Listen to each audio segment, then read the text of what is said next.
Hi everybody, we are Group 2 and today we are going to present about Chapter 3 Clauses. So here we have 5 members and firstly I will talk about the definition of a clause.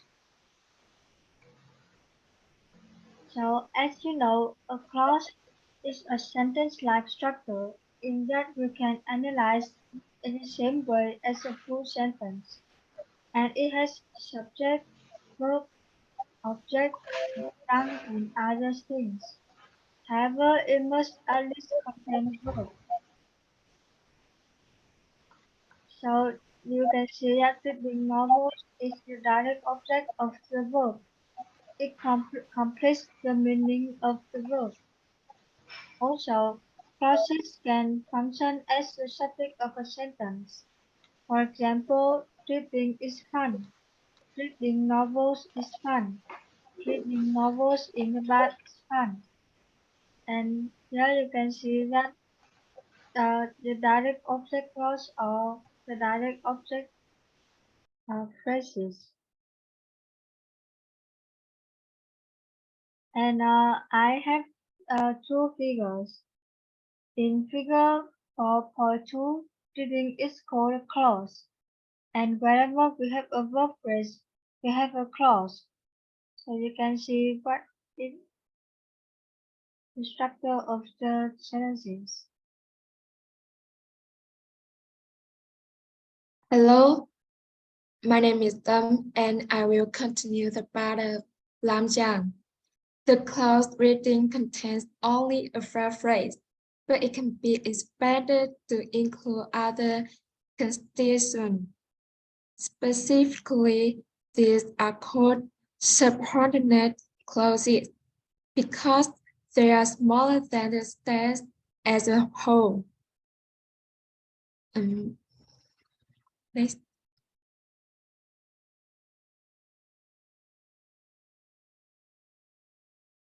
The simplest possible sentence contains only verb phrase move.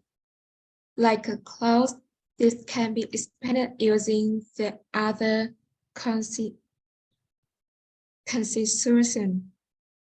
I have an example. Move that chair. Move is verb. That chair is direct object. Move that chair if you need more room. Move is verb. That chair is direct object. If you need more room is adjunct. For instance, the children laughed. This is a clause because it contains a verb phrase laugh. And since every sentence contains a verb phrase, every sentence is a clause.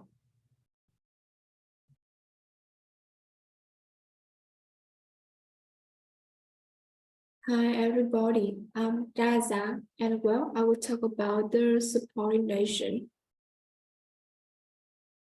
First part of subordination is finite and non-finite subordinate clause.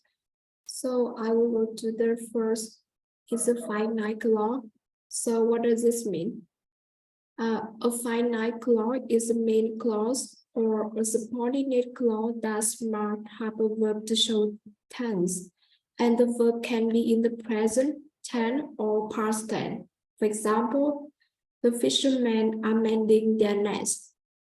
Present tense is used in the finite or main clause.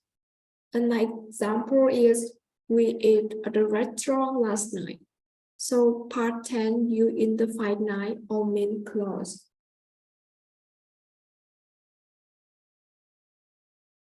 Next we go to the non-finite clause. So is it a subordinate clause that is by on to infinitive or a participle, and it contains a verb that do not show tense. And there are three types of non-finite clause. First is to infinitive clause, and in this clause, the verb comes after the words do. For example, he gave up his job to travel the world. Next is the present participle clause. And in this clause, the verb ending with "ing" is used. For instance, she painted line on his bike. And the last is past participle clause. In this clause, the past participle form of the s from the verbs is used. For example, a woman recognized as one of the hostage was found at night.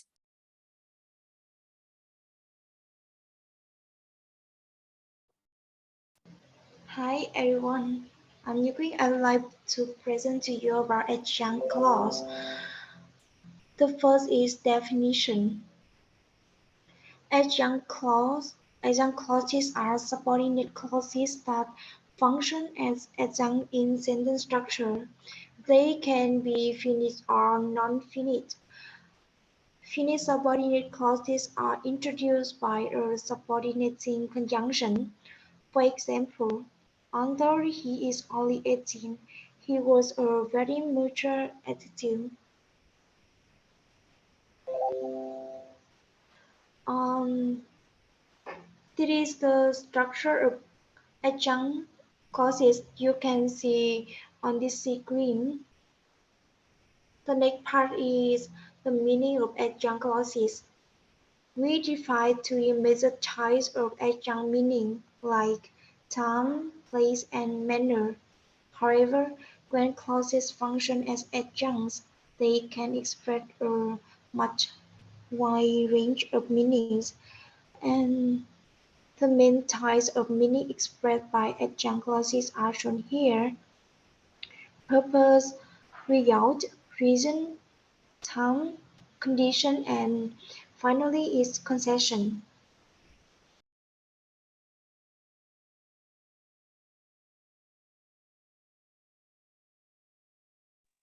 I am Phương, and now I will talk about relative clause. Relative clause contain information about one particular item, a noun or noun phrase in the sentence. Relative clause are sometimes called adjective clause because they add a description in a similar way to adjective. We usually use a relative pronoun, example, who, that, which, who, and whom, to introduce a defining relative clause.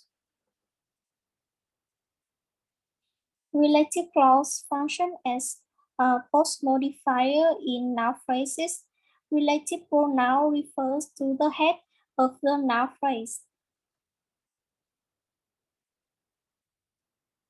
However, no movement is involved when the relative pronoun functions as the subject of the relative clause.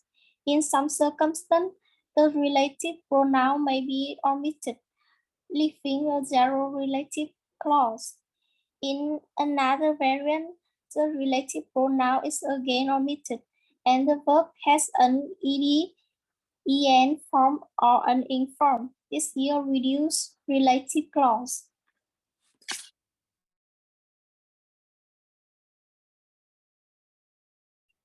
That's the end of our presentation. Thank you very much for listening.